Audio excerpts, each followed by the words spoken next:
ರಾಜ್ಯೋತ್ಸವದ ಶುಭಾಶಯಗಳು. ಇವತ್ತು ನಾವು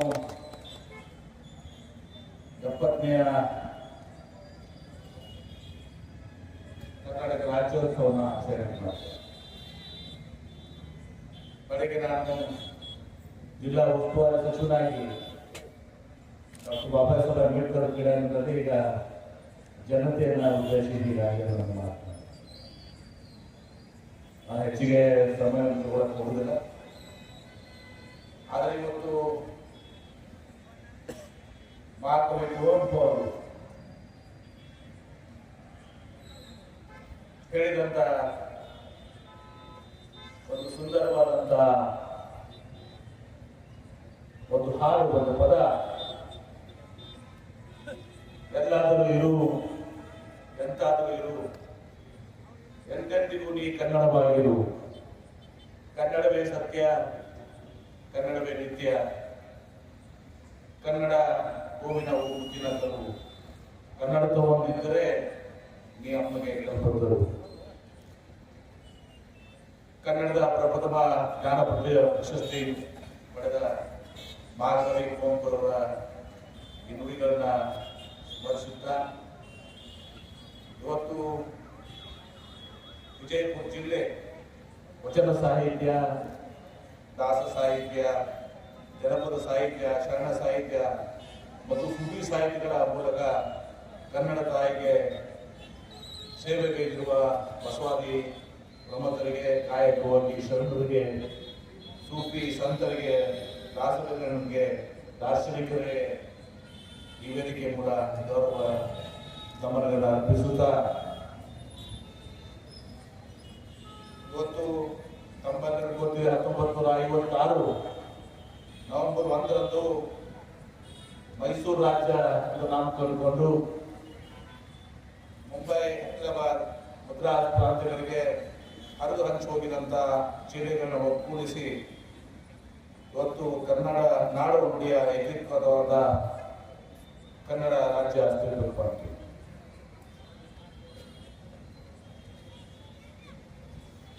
ಮುಖ್ಯಮಂತ್ರಿಗಳಾಗಿದ್ದಂತ ದಿವಂಗತ ಡಿ ದೇವರಾಜ ಅರಸು ಅವರು ವಿಶೇಷವಾಗಿ ಕಾಳಜಿ ಮತ್ತು ಸಂಕಲ್ಪದೊಂದಿಗೆ ನವೆಂಬರ್ 1, 1973ರಲ್ಲಿ ಮೈಸೂರು ರಾಜ್ಯವನ್ನ ಕರ್ನಾಟಕ ರಾಜ್ಯ ಎಂದು ಅಧಿಕೃತವಾಗಿ ಪುನರ್ ನಾಮಕರಣ ಮಾಡಿದರು. ಇವತ್ತು ಕನ್ನಡ ನಾಡು ಮತ್ತು ನುಡಿಯ ಸದ್ವಿಮರ್ಮದಿಂದ ಹಲವರು ಮುಂಗೇರಿ, ಸೋಲಾಪುರ ಹಾಗೂ ಮುಂಬೈನಲ್ಲಿ ಜನರಿಗೆ ನವ ಕರ್ನಾಟಕ ರಾಜ್ಯದ ಏಕೀಕರಣ ಕನಸುಗಳನ್ನು ಅನುಸಾರಿಸಿಕೊಂಡು ಸಂಪನ್ನವನ್ನು ತೆಗೆದುಕೊಳ್ಳುತ್ತಾರೆ. ಬದುಕಿನ ನಾರಾಯಣರಾವು ರಚಿಸಿದಂತ ಉದಾಹರಣೆ ನಮ್ಮ ಕೆಲವು ಕನ್ನಡ ನಾಡೆಂಬ ಗೀತೆ ಕನ್ನಡಿಗರಿಗೆ ದಿವಸ ಏಕತೆಯ ಭಾವನೆಯನ್ನು ಗಟ್ಟಿಗಳನ್ನು ಪ್ರೇರಣೆಯನ್ನು ನೀಡಿ ಕನ್ನಡಿಗರ ಮನೆ ಮನಸ್ಸುಗಳನ್ನು ದಿವಸ ಗುರುತಿಸುವಂತಾರೆ. ನಮ್ಮಲ್ಲಿ ಸಂಯುಕ್ತ ಕರ್ನಾಟಕ, ವಿಶ್ವ ಕರ್ನಾಟಕ ಮತ್ತು ಪ್ರಬುದ್ಧ ಕರ್ನಾಟಕ ಮುಂತಾದ ಪತ್ರಿಕೆಗಳು ಕರ್ನಾಟಕ ಏಕೀಕರಣ ಚಳವಳಿಯಲ್ಲಿ ಪ್ರಭಾವದಲ್ಲಿ ಉದಯೋನ್ಮುಖವಾದಂಥವು. ಕರ್ನಾಟಕ ಏಕೀಕರಣದ ಸಂಘದ ಪದಾಧಿಕಾರಿಗಳು ಎಸ್ ನಿಜಲಿಂಗಪ್ಪನವರು, ಅಂದನಪ್ಪ ದೊಡ್ಡಬೇಟಿಯವರು, ಮಂಗಳೂರೇ ಶ್ರೀನಿವಾಸ ರಾಯವರು ಮತ್ತು ಶಾಂತಪ್ಪ ಎಳಬೇಡಿ ಅವರ ಪರಿಷತ್ತಿಂದ ಏಕೀಕರಣ ಚಳವಳಿಯ ತೀವ್ರವಾದಂತಹ ರಾಜಕೀಯ ಸ್ವರೂಪವನ್ನು ಪಡೆದುಕೊಂಡು ಅಖಂಡ ಕರ್ನಾಟಕ ರಾಜ್ಯ ನಿರ್ಮಾಣ ಪರಿಷತ್ತಿನ ಉದಯವಾಗಿದೆ. ವೆಂಕಟ ಹನುಮಂತರಾಯರು, ಅದಗುಚ್ಚಿ, ಚಂದ್ರಗೌಡ ಪಾಟೀಲರು, ಗೋರೂರು ರಾಮಸ್ವಾಮಿ ಅಯ್ಯಂಗಾರ್ ಅವರು, ಹಲವಟ್ಟಿ ಶಿವಮೂರ್ತಿ ಸ್ವಾಮಿಯವರು, ಮುದುಬೀಡು ಕೃಷ್ಣರಾಯ, ಮೋರೆ ಹನುಮಂತರಾಯರು, ರಾಜರಾಮ್ ಕುಬೇಯವರು, ಚನ್ನಬಸಪ್ಪ ಅಂಬಡಿಯವರು, ಚಿಕ್ಕೋಡಿ ತಮ್ಮಣ್ಣಪ್ಪನವರು, ವಾದಿ ಚೆನ್ನಪ್ಪನವರು, ಗುರುಬಕ್ಕಪ್ಪ ಶಿರೂರು, ಚೆನ್ನಯ್ಯ ಸ್ವಾಮಿ ಓಂಕಾರ ಭಟ್ರು, ಪಟ್ಟಣ ಮಹಾದೇವಪ್ಪ, ಬಳ್ಳಾರಿಯ ರಂಜಾನ್ ಸಾಂತಾರ್, ಬಂಜಲ್ ರಾಮರಾಯರು, ಬಿ ಶಿವಮೂರ್ತಿ ಶಾಸ್ತ್ರಿ ಮುಂತಾದವರು ಏಕೀಕರಣದ ಪರವಾಗಿ ಗಟ್ಟಿ ಧ್ವನಿಯಂತೆಯೇ ಜನರ ಕಂಠ ಉಂಟು ಮಾಡಲು ಎಲ್ಲರಿಗೂ ಕೂಡ ನಮ್ಮ ಭಕ್ತಿ ಪೂರ್ವಕವಾದಂಥ ನಮನಗಳನ್ನು ಮಾಡೋದು ಸ್ಮರಣೆ. ಇತಿಹಾಸ ಬಹಳಷ್ಟು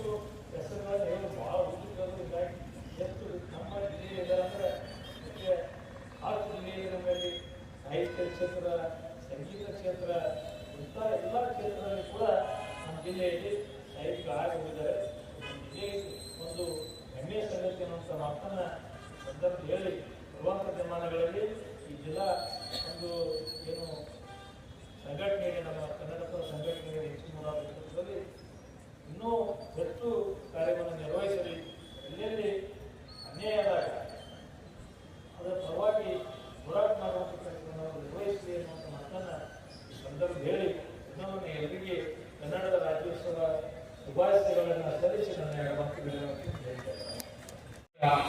ಯಜಮಾನ ಶಿಕ್ಷಕರು ಬಂದಿದ್ರು. ಅವ್ರ ಮನೆಯಲ್ಲೆಲ್ಲ ಬರೀ ಕನ್ನಡ ಶಬ್ದಗಳನ್ನೇ, ಕನ್ನಡದ ಅಂಕಿಗಳನ್ನು. ಮೊನ್ನೆ ಅವರ ಮಗನ ಲಗ್ನ ಪತ್ರಿಕೆಯನ್ನು ಕೊಡೋದಕ್ಕೆ ಬಂದಾಗ ಆ ಪತ್ರಿಕೆಯನ್ನು ನೋಡಿದ್ರು 7 ಕಾಳಷ್ಟು ಯಾವ ಇಂಗ್ಲಿಷ್ ಶಬ್ದವಿಲ್ಲ, ಹಿಂದಿ ಶಬ್ದವಿಲ್ಲ, ಮರಾಠಿ ಶಬ್ದವಿಲ್ಲ, ಅಪ್ಪಟ ಕನ್ನಡವನ್ನೇ ಬಳಸಿದ್ದಾರೆ. ಬುದೇ ನಾನು ಕನ್ನಡಿಗ, ನಾನು ಕನ್ನಡದ ಅಭಿಮಾನಿ ಶಿಕ್ಷಕ, ಅದಕ್ಕೆ ನಾನು ಕನ್ನಡವನ್ನು ಬಳಸ್ತಾ ಇದ್ದೀನಿ ಅನ್ನುವಂಥ ಮಾತನ್ನು ಹೇಳಿದ್ರು.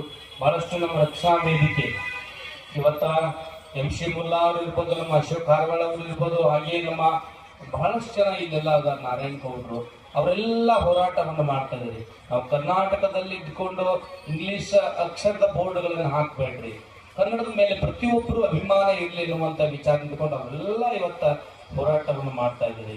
ರೈತರ ಹೋರಾಟ ಇರ್ಬೋದು, ಯಾವುದೇ ಬಡ ವ್ಯಕ್ತಿಗಳ ಹೋರಾಟ ಇರ್ಬೋದು, ಎಲ್ಲ ಹೋರಾಟದಲ್ಲಿ ನಿಸ್ವಾರ್ಥದಿಂದ ಮುನ್ಸೂಚನೆಯಲ್ಲಿ ಮುಂದಾಳತ್ವವನ್ನು ವಹಿಸಿಕೊಡುವಂತ ಸಂಘಟನೆ ಯಾವುದಾದ್ರೂ ಇದ್ರೆ ಅದು ಕರ್ನಾಟಕ ರಕ್ಷಣಾ ವೇದಿಕೆ ತಪ್ಪಿಲ್ಲ ಅನ್ನುವಂಥ ಮಾತನ್ನು ಹೆಮ್ಮೆಯಲ್ಲಿ ಹೇಳಕ್ಕೆ ಇವೆಲ್ಲ ಎಷ್ಟೆಷ್ಟು ಶಾಖೆಗಳು ಉದ್ಘಾಟನಾ ಆಗ್ತಾವು. ನಮ್ಮ MC ಮುಲ್ಲಾ ಅವರಾಗಿರ್ಬೋದು, ಅಶೋಕ್ ಕಾರವಾಳ ಅವರಾಗಿರ್ಬೋದು, ನಮ್ಮ ಪೂಜ್ಯರನ್ನ ಕರೆಸಿ ಉದ್ಘಾಟನೆ ಮಾಡಿಸುವಂತಿದ್ದವರು. ಅಷ್ಟು ಅಭಿಮಾನವನ್ನು ಹೊಂದಿರತಕ್ಕಂಥವ್ರು.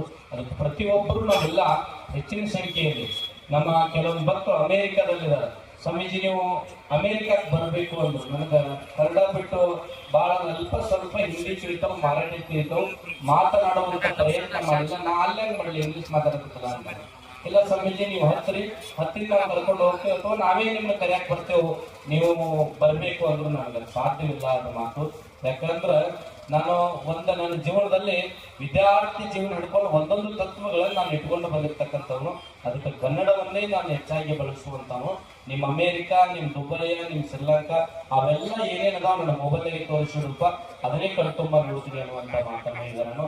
ಅವಾಗ ಒಂದು ಮಾತು ಹೇಳಿದವ, ನಮ್ಮ ಮನೆಯಲ್ಲಿ ನಮ್ಮ ಮಕ್ಕಳಿಗೆ ಇಂಗ್ಲಿಷದ ಶಾಲೆ ಹಚ್ಚಿರ್ಬೋದು ಸ್ವಾಮೀಜಿ, ಆದ್ರೆ ನಾವು ಕನ್ನಡವನ್ನೇ ಬಳಕೆ ಮಾಡ್ತೇವೆ, ಕನ್ನಡವನ್ನು ಕಲಿತಾ ಇದ್ದಾರೆ, ಮಾತಾಡಿಸಿ ನೋಡ್ರಿ ಅಂದ್ರು. ಅದಕ್ಕೆ ಪ್ರತಿಯೊಬ್ಬರು ಕನ್ನಡದ ಮೇಲೆ ವಿಶೇಷವಾಗಿ ಈಗೆಲ್ಲ ಬಹಳಷ್ಟು ಸಂಘಟನೆಗಳಿದಾವೆ. ಆ ಸಂಘಟನೆಗಳನ್ನೇ ಕರ್ನಾಟಕ ಸೀಮಿತ ಅಭಿವೃದ್ಧಿ ಮಾಡ್ಬೇಕಂತಿಲ್ಲ. ನಮ್ಮ ಜೈ ಕರ್ನಾಟಕ ಇರ್ಬೋದು, ರಕ್ಷಣಾ ವೇದಿಕೆ ಇರ್ಬೋದು, ಇನ್ನೂ ಬೇರೆ ಬೇರೆ ಸಂಘಟನೆಗಳಿರ್ಬೋದು, ಎಲ್ಲಾದ್ರೂ ಒಂದೊಂದು ಜವಾಬ್ದಾರಿ ಇದೆ. ಇವತ್ತ ಜಿಲ್ಲಾ ಉಸ್ತುವಾರಿ ಸಚಿವರು ಅದ್ಭುತವಾಗಿ ವಚನ ಸಾಹಿತ್ಯದ ಬಗ್ಗೆ, ಬಸವಣ್ಣವ್ರ ಬಗ್ಗೆ ಮಾತನಾಡಿದರು. ಸರಿ, ಜಿಲ್ಲಾ ಉಸ್ತುವಾರಿ ಸಚಿವರದಾರ ಅವ್ರಿಗೆ ಅಟ್ಟೆ ಇದೆ ಅಂತ ಬಿಡುದಲ್ಲ, ಕೈಲಿ ಆದಷ್ಟು ಜಿಲ್ಲೆಯ ಅಭಿವೃದ್ಧಿಯಲ್ಲಿ ನಾವೆಲ್ಲರೂ ಪ್ರಮುಖ ಪಾತ್ರ ವಹಿಸಿದ್ರೆ ಜಿಲ್ಲೆ ಅಭಿವೃದ್ಧಿ ಆಗುತ್ತೆ. ಕರ್ನಾಟಕ ನಮ್ಮದು, ನನ್ನದು. ಇವತ್ತೆಲ್ಲ ನೀವು ಹೆಮ್ಮೆಯಿಂದ ಹೇಳಬೇಕು, ಭುವನೇಶ್ವರಿ ತಾಯಿ, ನಿಮ್ಮ ತಾಯಿ ಯಾರಂದ್ರೆ ಜನ್ಮ ಕೊಟ್ಟಿರ್ತಕ್ಕಂಥ ತಾಯಿ ಹೇಳಿದ ನಂತರ ಭುವನೇಶ್ವರ ತಾಯಿ ಹೆಸರು ಹೇಳ್ಬೇಕು. ಪ್ರತಿಯೊಬ್ಬರ ಹತ್ರ ಕನ್ನಡದ ಮೇಲೆ ಅಭಿಮಾನ ಇರುವಂತ ಮಾತನ್ನು ತಿಳಿಸಿ ನಮ್ಮ ಬಸವರಾಜ ಅಲಿಗಾರ್ ಸರ್ ಅವರು ಬಹಳ ಅದ್ಭುತವಾಗಿ MB ಪಾಟೀಲ್ ಸಾಹೇಬ್ ಹೇಳಿದ್ರು. ಅವರು ಬರೀ ಶರಣರ ಕೇಳಿಲ್ಲ ಅವರಿಗೆ, ಯಾಕಂದ್ರ ಎಲ್ಲರಿಗೂ ಶರಣರ ಅನ್ನಕ್ಕಾಗಲ್ಲ. ಯಾಕಂದ್ರೆ ಅದರಲ್ಲಿ ಒಂದೊಂದು ಶಕ್ತಿ. ಇವತ್ತ ಸಂಸಾರದಲ್ಲೇ ಇದ್ದುಕೊಂಡು ಜಗತ್ತನ್ನ ಗೆದ್ದಿರ್ತಕ್ಕಂಥವ್ರು ಕಲಬುರಗಿ ಶರಣ ಬಸಪ್ಪನವ್ರು ಇರ್ಬೋದು, ನಾಲ್ವತ್ಪಾಡದ ವೀರೇಶ್ವರ ಶರಣರು ಇರ್ಬೋದು, ಹುಡ್ಡಾಪುರದ ದಾನಮ್ಮ ತಾಯಿ ಇರ್ಬೋದು, ಅವ್ರಿಗೆಲ್ಲ ಶರಣರಂತಾರ. ಅವ್ರಿಗೆಲ್ಲ ಪಟ್ಟದೇವರು ಶಿವಾಚಾರ್ಯ ಅನ್ನಕ್ ಬರಲ್ಲ. ಅಂತ ಶರಣರ ತತ್ವದಲ್ಲಿ ಪೊಲೀಸ್ ಇಲಾಖೆಯ ಅದ್ಭುತ ಕಾರ್ಯಗಳನ್ನು ಮಾಡುವ ಜೊತೆಗೆ ವಚನ ನೋಡ್ರಿ, ಬಿಡುವಿನ ಸಮಯದಲ್ಲಿ ಅವ್ರು ಬಿಡುವೆ ಇರಲ್ಲ. ನಮ್ಮ ಅಪ್ಪು ಅನ್ನಾರಂತಾರ, ಅವ್ರಿಗೆಲ್ಲಿ ಬಿಡೋ ಸಿದ್ಧತ್ರಿ ಸ್ವಾಮೀಜಿ ಯಾವತ್ತೂ ಕೆಲಸ ತಿಳ್ಕೊಡು. ಅಂತದ್ರಲ್ಲಿ ಸುಮಾರು 900 ಎಷ್ಟೋ 100 ವಚನಗಳನ್ನ ಕನ್ನಡದಲ್ಲಿ ಇರ್ತಕ್ಕಂಥದ್ದು ಎಲ್ಲವನ್ನು ಅನುಭಾವಿ ಮಾಡಿ ಎಲ್ಲರಿಗೆ ಅನುಕೂಲವಾಗಿ ಮಾಡಿಕೊಟ್ಟಿದ್ದಾರೆ. ಹಾಗೆ ಎಲ್ಲರೂ ನಮ್ಮ MC ಮುಲ್ಲಾ ಅವರು ಸುಮಾರು ವರ್ಷಗಳಿಂದ ಎಲ್ಲ ಸಂಘಟನೆ ಜೊತೆಗೆ ಕರ್ನಾಟಕ ರಕ್ಷಣಾ ವೇದಿಕೆಯನ್ನು ಬೆಳೆಸ್ತಾ ಇದ್ದಾರೆ. ಅವ್ರಿಗೆಲ್ಲ ನಿಮ್ಮ ಪ್ರೋತ್ಸಾಹ ಸದಾಕಾಲ ಇರಲಿ.